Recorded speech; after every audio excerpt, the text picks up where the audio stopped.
Oke, hai, my name is Rina, you can call me Rina. Kita bakal balik lagi ke akuntansi perpajakan bab 3. Masuk ke aspek fiskal atas aset lancar, piutang usaha, dan persediaan. Konsep pajak PPN yang timbul. Definisi umum PPN, pajak pertambahan nilai adalah pajak tidak langsung yang dikenakan atas konsumsi barang kena pajak, BKP, dan jasa kena pajak di dalam daerah pabean Indonesia. Beban pajak akhirnya ditanggung konsumen, sedangkan penjual hanya bertugas memungut dan menyetorkan ke negara. Kapan PPN timbul? Terutang, PPN tidak menunggu pembayaran diterima, tapi langsung timbul ketika terjadi penyerahan barang atau jasa. Jadi walaupun pelanggannya belum bayar, masih ngutang, kewajiban PPN tetap ada. Waktu terutang PPN bisa karena penyerahan barang atau jasa di dalam negeri, impor barang, pemanfaatan jasa dari luar negeri di Indonesia, ekspor barang atau jasa tertentu.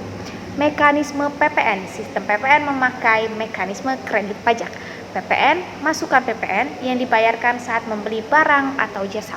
PPN keluaran, PPN yang dipungut saat menjual barang atau jasa. PPN yang harus disetor ke negara, PPN keluaran dikurang PPN masukan.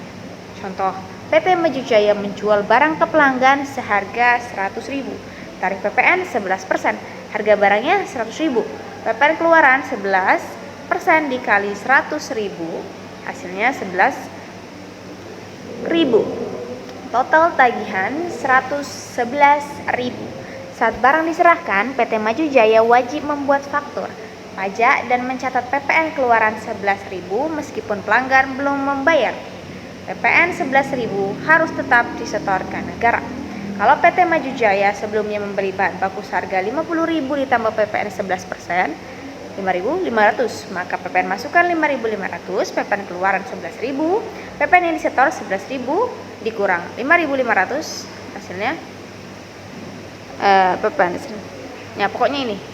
Jadi konsepnya adalah PPN timbul saat transaksi terjadi, bukan saat kas diterima. Perlakuan pajak pada piutang tak tertagih. Dalam praktik bisnis, tidak semua piutang dapat ditagih dari pelanggan. Piutang yang tidak bisa ditagih lagi disebut piutang tak tertagih. Bad debt. Dari sisi akuntansi, piutang ini biasanya dihapuskan agar laporan keuangan mencerminkan kondisi real. Namun di sisi fiskal perlakuannya lebih spesifik. PPh, pajak penghasilan. Pada dasarnya, piutang tak tertagih tidak otomatis boleh dikurangi dari penghasilan bruto untuk tujuan pajak. Agar dapat diakui sebagai biaya fiskal, ada syarat yang diatur dalam Undang-Undang PPh dan peraturan pelaksanaannya. Misalnya, piutang sudah benar-benar tidak dapat ditagih. Perusahaan telah melakukan langkah nyata penagihan. Misalnya somasi, pemanggilan, dan melalui proses hukum. Somasi itu kayak memberikan surat ke orang yang hutang.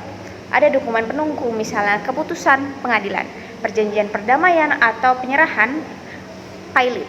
Jika syarat tersebut terpenuhi, piutang tak tertagih boleh diakui sebagai biaya yang mengurangi penghasilan kena pajak. PPN, pajak pertambahan nilai. Pada dasarnya, piutang tak tertagih tidak otomatis boleh dikurangi dari penghasilan bruto untuk tujuan pajak. Agar dapat diakui sebagai biaya fiskal, ada syarat yang diatur dalam PPh dan peraturan pelaksanaannya. Misalnya, piutang sudah benar-benar tidak dapat ditagih. Perlakuan pajak pada persediaan. Dari sisi PPh, persediaan barang dagang tidak langsung dikenakan pajak saat masih disimpan di gudang. Persediaan berfungsi sebagai aset lancar yang akan dipakai dalam proses penjualan. Nilai persediaan akan berpengaruh pada perhitungan harga pokok penjualan HPP. Rumus HPP, persediaan awal ditambah pembelian dikurang persediaan akhir. HPP ini nantinya memengaruhi besarnya laba kotor yang akhirnya menentukan penghasilan kena pajak. Jadi dari sisi fiskal, persediaan berperan sebagai faktor penentu biaya, bukan objek pajak langsung. Perlakuan pajak pada persediaan dari sisi PPN, pajak pertambahan nilai. Persediaan yang masih ada di dalam gudang belum menimbulkan kewajiban PPN. PPN baru timbul ketika persediaan tersebut dijual atau diserahkan ke pihak lain. Pada saat penjualan, penjual wajib memungut PPN keluar atas harga jual barang. Jika dalam perolehan persediaan perusahaan sudah membayar PPN masukan, maka pajak tersebut bisa dikreditkan dengan PPN keluaran. Dari sisi PPN, pajak pertambahan nilai, persediaan yang masih ada dalam belum menimbulkan kewajiban PPN. Ini udah coy. Oke, kesimpulannya, aspek fiskal atas aset lancar berupa piutang dan persediaan memiliki perlakuan berbeda. Piutang usaha menimbulkan kewajiban PPS saat penyerahan barang atau jasa meskipun barang belum diterima, dan bila piutang tak tergagi, PPN tetap harus disetor. Sedangkan dari sisi PPh hanya dapat diakui sebagai biaya jika memenuhi syarat tertentu.